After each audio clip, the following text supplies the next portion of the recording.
Today, almost 500 years after the first arrival of enslaved Africans in the Americas, the enduring rhythms and styles of African-derived drumming continue to cross racial, political, and economic barriers to re-energize popular, religious, and classical music.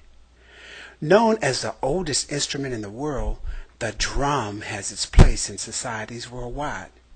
But the sacred love and use of the instrument in Africa is unprecedented. As we've previously examined, cultural dances, music, the ritual beating of drums, as well as the use of masks to identify with mystical persons, spirits, or gods, all represent critical components of African religious practices. Also, according to traditional African beliefs, human life is actively and frequently influenced by the following two types of supernatural powers.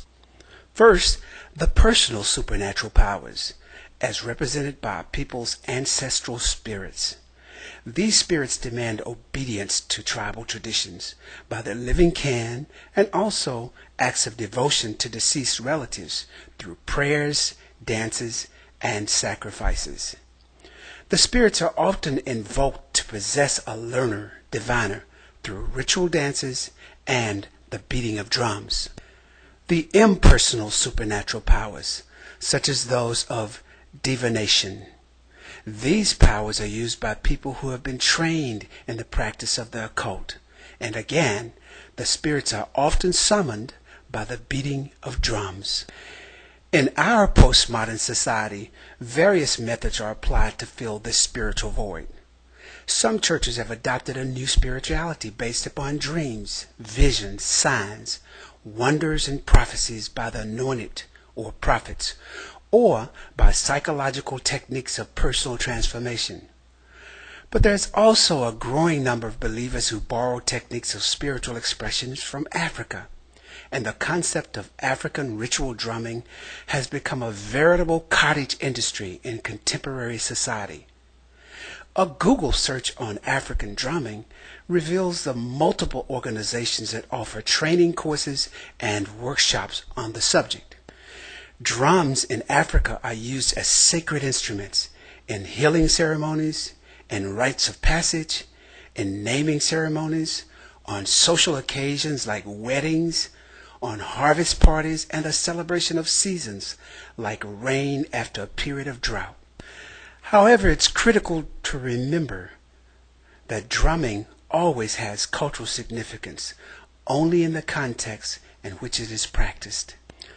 A number of investigators on the origins of rock music have often expressed the view that there is a connection between the so-called evil beat of rock music and certain forms of African drumming. They both have a psychological effect of brainwashing on people, as well as the arousing of strange feelings and wild passions. African slaves introduced this kind of drumming to North America. When people talk about African drums today, they often mean the djembe, which originated from its traditional home in West African countries like Guinea, Senegal, and Gambia.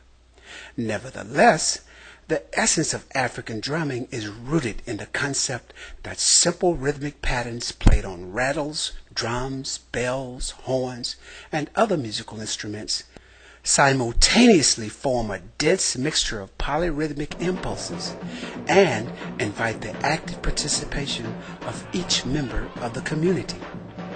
Distinctions between performer and observer become blurred as the infectious rhythms demand that the body react. Regarding ritual drumming, why has the use of drums been recognized as being able to put people into spiritual trances throughout history?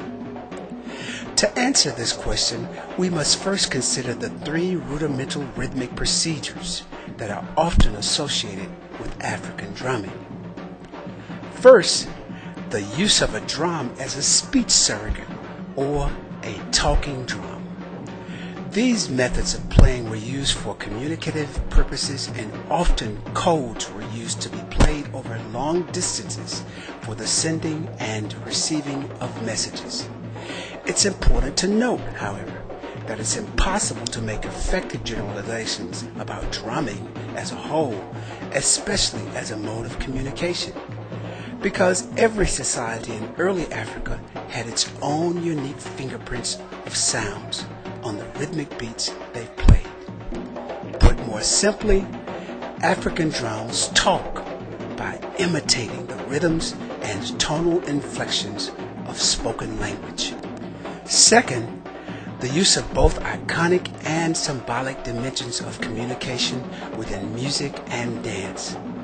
Throughout many festivals in Africa, depending on the event being celebrated, drum beats are used to dictate the type of dance to be done by the listeners.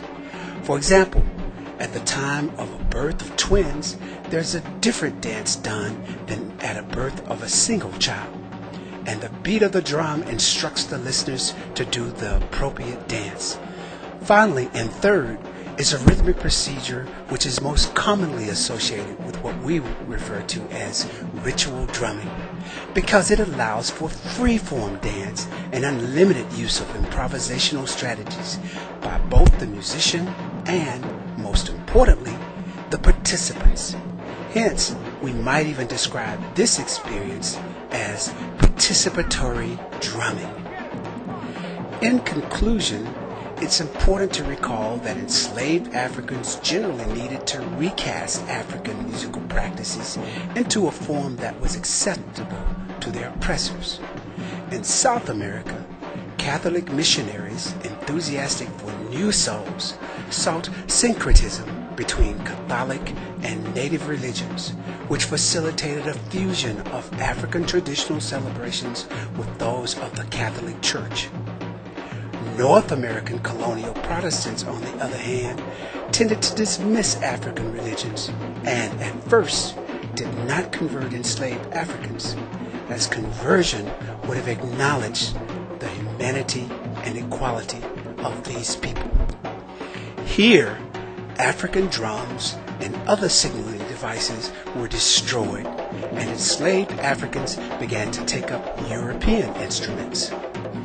Ironically, these very enslaved Africans brought African sensibilities to both vocal and instrumental performances, and formed and invented new musical styles.